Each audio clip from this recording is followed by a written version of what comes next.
everybody, and welcome to the Rebel Rave. I'm Rob. I'm Dave, and today we're addressing the talk of Tinseltown, Disney purchasing Fox's film and television assets. That's right. Now, all of our friends at first were like, whoa, we're getting X-Men back. We're getting, all our Marvel characters back. Fantastic Four is back. But our minds immediately went to a galaxy far, far away. And I've seen some fans saying, will Fox distribute Star Wars films again? Are we going to get the Fox fanfare back before our classic blue-titled text card?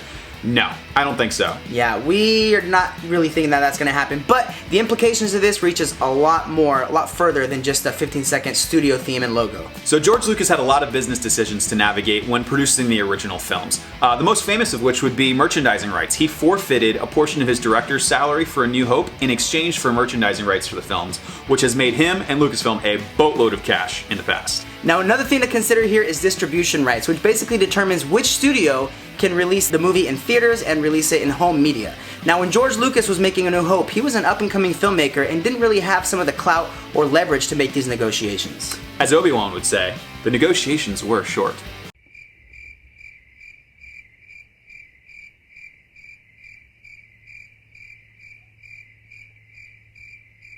So Fox owns the distribution rights to Star Wars or A New Hope in perpetuity. That means forever.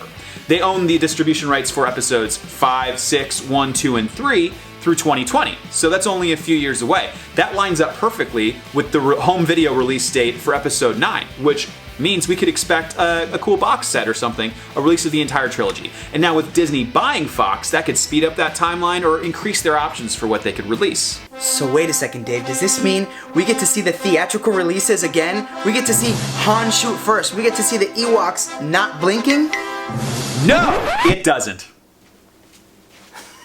I know, it's heartbreaking, but from what we found, it doesn't seem like Lucasfilm is going to be able to release the theatrical cuts of the original trilogy, even with them purchasing Fox. Let's go over why. First, Steele Saunders of the fabulous Steele Wars podcast interviewed Kathleen Kennedy at Star Wars Celebration, and he asked if the cuts of the original Star Wars movies could be ever-changing and evolving, as George Lucas had them. And her response was, I wouldn't touch those. Are you kidding me? Those will always remain his. She basically laughed the question off and made it very clear that George's vision is what they are sticking to for those original movies. That's right, and while Kathy did say that there's actually no contractual obligation to not release these, there is somewhat of a gentleman's agreement to make sure that these will not be released. Pablo Hidalgo tweeted this. What's kept the original theatrical editions off of home video is the same thing that's always been doing that. It's not a studio thing.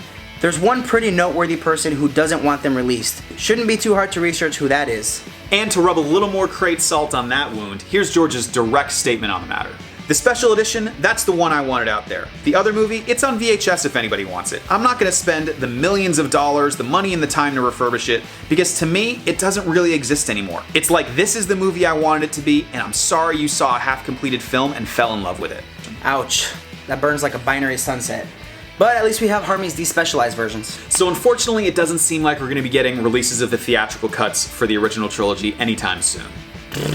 Oh well, but hey, in the meantime, we want to know what you guys think. Let us know in the comment section below what are your favorite parts of the special editions and what are the things that you absolutely hate about the special editions. Let us know below because we want to know. So comment that, like, subscribe, check out our other videos, and may that force be with you. We'll see you in the next video.